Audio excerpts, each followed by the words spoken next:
Today, we're diving into a massive global report, but we're zeroing in on one crucial thread that affects every single one of us, the future of our privacy online.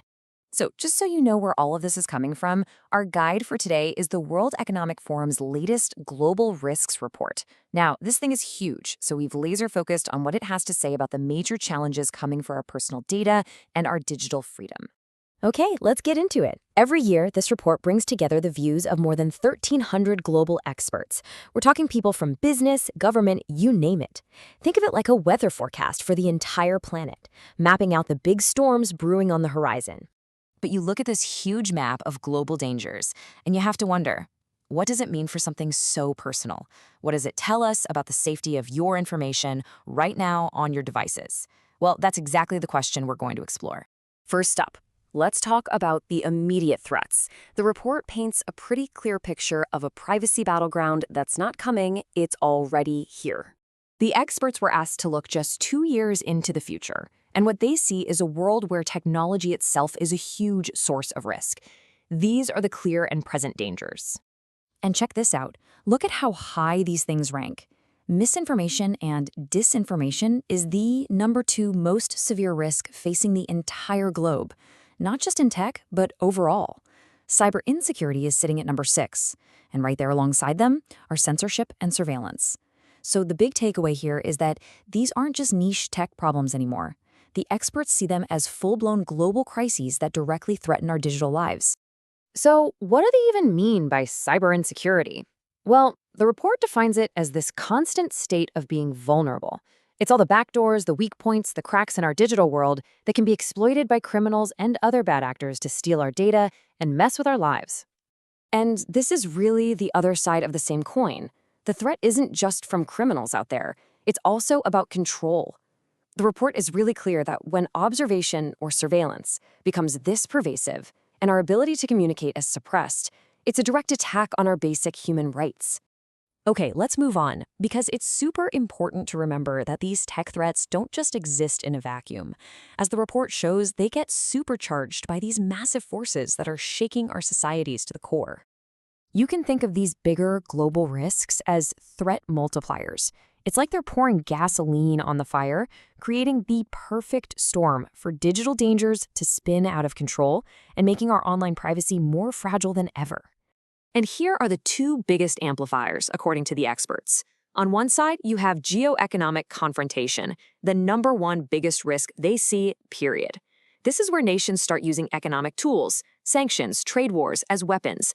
And in that kind of fight, our data becomes a strategic asset and our privacy, well, it can easily become collateral damage. Then on the other side, you have societal polarization, ranked #4. When we're all so divided, when trust in each other just corrodes, it becomes way easier for those in power to justify more surveillance and more control, all in the name of stability.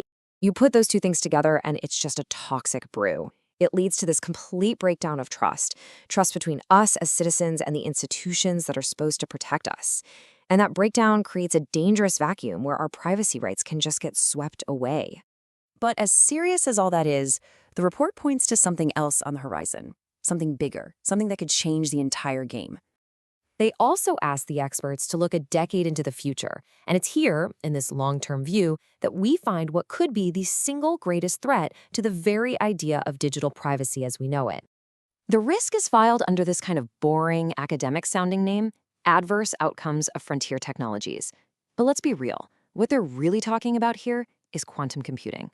It's a technology with the potential to shatter the very foundations of our digital security. So you might be thinking, okay, but quantum computers aren't really a thing yet, so what's the rush?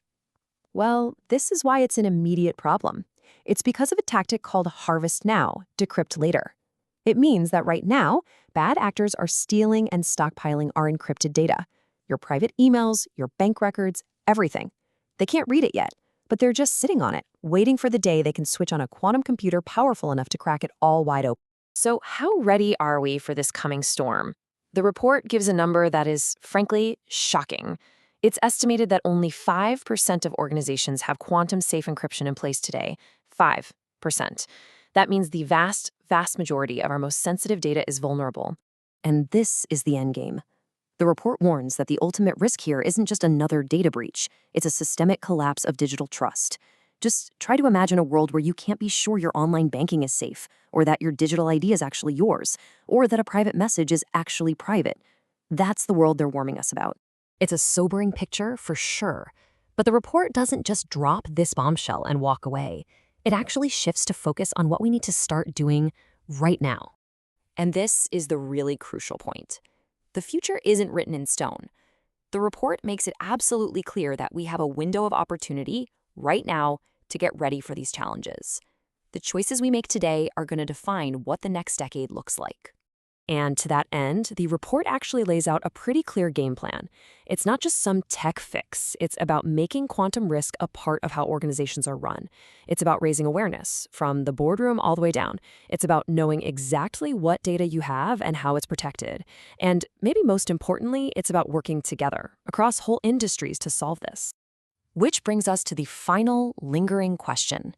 In this new world we're heading into, with quantum computers and AI-fueled disinformation, is privacy still a fundamental right we can actually protect? Or is it becoming a luxury from a bygone era?